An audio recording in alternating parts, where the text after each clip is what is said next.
This is TWiT. Tech Break is brought to you by ACI Learning.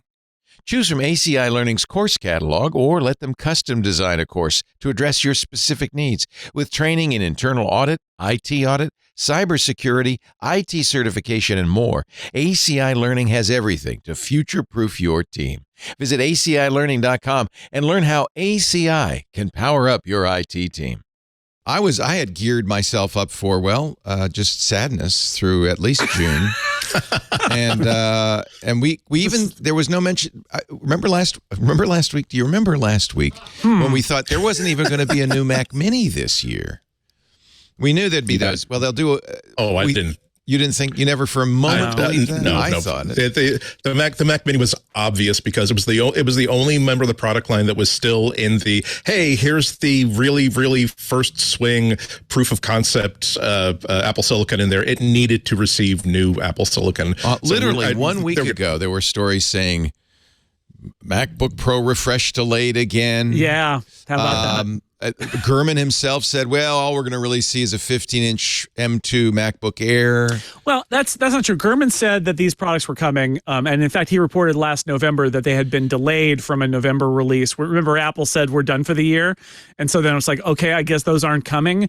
And then what Gurman said after that, which I thought was funny, is he tried to extrapolate, and he said, well, they probably won't do any product releases in January. They don't do that. They'll probably do a March event. Yeah, and I thought to myself, I don't know. These are products that, in fact, I'm on the record. There's a podcast where I say it. It's like, just because there's no event in January doesn't mean they can't do a press release and a video release in January. They used to announce stuff in January. Remember, these two products clearly were on the verge of being released in November, and then they pulled back. Yeah. So obviously they're primed. They're in the chamber. They're ready to go. And here they are. So these were the MacBooks and the Mac Mini.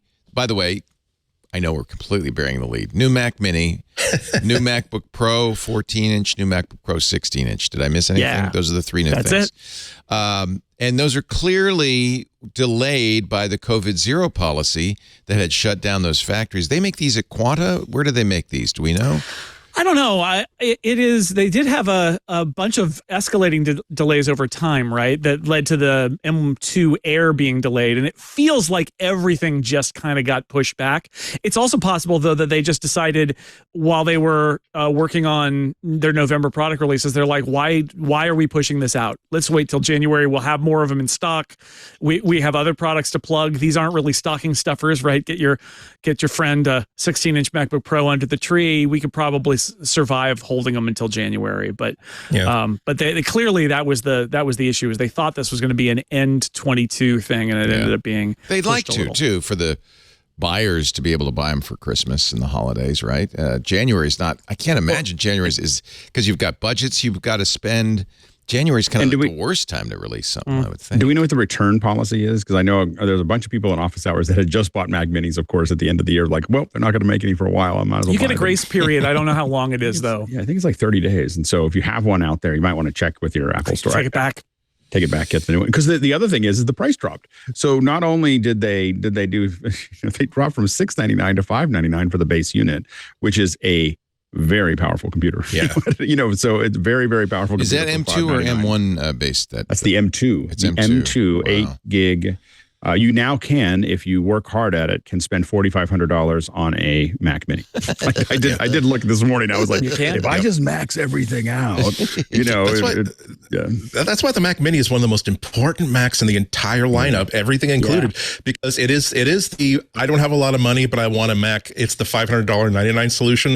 It is also the, I want a workstation, but I want several workstations for all of my office, or I want a workstation, but I don't need to have my brain hammered to death by more cores than I absolutely need. I don't need the tower configuration or replaceable drives. I mean, I can't think of any. If Apple were to cancel the Mac Mini, I don't believe that they're going to do that, but if that were to happen, I would know that, my goodness, some huge fault in philosophy has just changed inside of Apple, because it solves so many problems for Apple and its customers. It's like a pressure release valve. It basically is if we don't make a Mac that fits you, we make Right. this, and it fits everybody else, right? And I don't know. I'm getting a vibe too. Given there's a lot of comparisons that are like the 27-inch, the studio display, and the Mac Mini, and they talk a lot about that, like compared to an old iMac. And I thought, I'm starting to believe those reports that the big iMac isn't coming back, because between a studio display or some other 27-inch display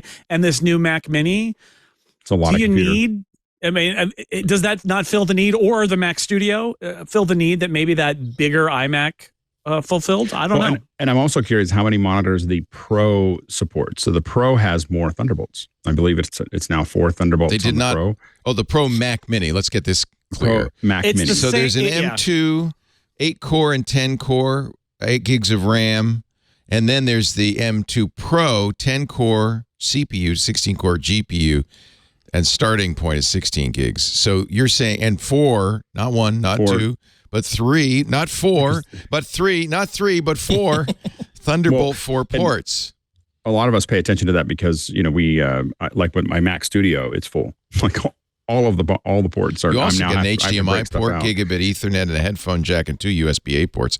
So this is really like a short stack Mac Studio is what this And really it's is. Alex, it's three displays, 3 displays on the Pro model. On the Also, Pro. we're kind of backing into this story, but one of the big parts of this new Mac Mini story is it is literally the first Apple Silicon at the Pro tier on the desktop. You've had the base model M1 and M2. You've had the super fast Max and Ultra on the Mac Studio, but what you haven't had is that one in the middle, the Pro, that gives you a little bit more core, more GPU, more RAM, more displays. And that higher end Mac Mini model is going to give you that. And in fact, if you spec it out to about the same amount of RAM and storage as the Mac Studio, the base model Mac Studio, it basically comes right up to the price of the Mac Studio. With the same number of cores. So it's like, I mean, they did plan it out. It's like they planned it. They did plan it out, but it's a good fit because there was a piece missing under the Mac Studio if you wanted a desktop, because it was way too far down to the M1 Mini. Yeah. And now with the M1 and the M2 and the M2 Pro, Apple's got kind of like a coherent Apple Silicon desktop store. Had this been out last year, I might have bought this instead of a Mac Studio. I don't really need the Mac Studio on my desk. This would have been perfect. Yeah, the interesting thing is I think that the hard drive space is it's the same chip that is doing it for the Studio, I believe. I'm not 100% sure. Well, you can get up to 8 terabytes. And so the 8 terabyte, what I will say, if you don't mind spending $2,000 more or $1,200 more. I would have been tempted to do that because the drive is screaming fast. Like on my Studio. Where's the cutoff though? You don't want the 512, right? Is it the 2? I think is really where the price becomes like it starts to really arc after 2. Yeah. But I would get as much if you're doing video or you're doing anything else. Like on my Studio, I have I only put 1 terabyte in because I thought that I always have external drives for everything that I'm working on. Right. The problem is my external NVMe RAID. Yeah. It's got 4 NVMe's and it's half the speed. This is almost like unified so memory. This storage is so close to the CPU. It's as really fast as it can be. I should have mentioned that if you want to pay $300 more, you can get a 12-core CPU with 19-core GPU. But there's the big limitation, and this is artificial, but I'm sure this is why they did this. 32 gigs is the max memory. So if you need more, but not on then you go to the laptop, because the laptop I think goes to 96. The laptop goes to 96. It's the difference between Pro and Max, right? The Pro, the Pro chip is in between the low end and the Max, and so the Mac Mini. This is why the Mac Mini is coherent with the Mac Studio, is because the Mac Mini will take you in slots sort of A and B, the M2 and the M2 Pro. If you want to go up to C, which is and they all scale. It actually I think is more coherent than the old Intel days where there were a whole bunch of different Intel chips, and then Apple picked and chose, and then some of them had different features. Now it's sort of like they built this thing to go M2, M2 Pro, M2 Max, and then presumably M2 Ultra, and it just kind of scales up. So if you look at the M2 Pro and say that's not enough, Apple's answer will be then you want to move up to the Studio, or the Studio, or if you want a you can actually get a 16-inch laptop with 96 gigs of RAM. Or the M2 Max on the Pro, So one of the things that we did note maybe it was just to make me feel better, is that the M2 is not as big a jump from the M1 as the M1 was from Intel. It's true. It is. I mean, I think about these systems, especially the laptops when we talk about them. And, I still think the biggest appeal of the M2 is from people who stayed on Intel and were like, I'm going to sit out that first generation of Apple Silicon. Because the M1 to M2, I mean, the cores are faster. If you're on the base model, you get all the ProRes encoding blocks and stuff that were only on the high-end chips in M1. But basically, it's just the cores are, right? The CPU cores are faster. The GPU cores are faster. Everything's a little bit better. I don't think anybody who's got an M1 MacBook Pro should be super sad about today, right? Like I think this is an incremental. Good. Let me underscore that because I just bought a 16-inch M1 MacBook Pro for my son a couple of months ago because I thought, well, I'd give up. And I don't want him to feel like he's got something less. I did say there'll probably be a new one at some point. I didn't think it'd be this quick.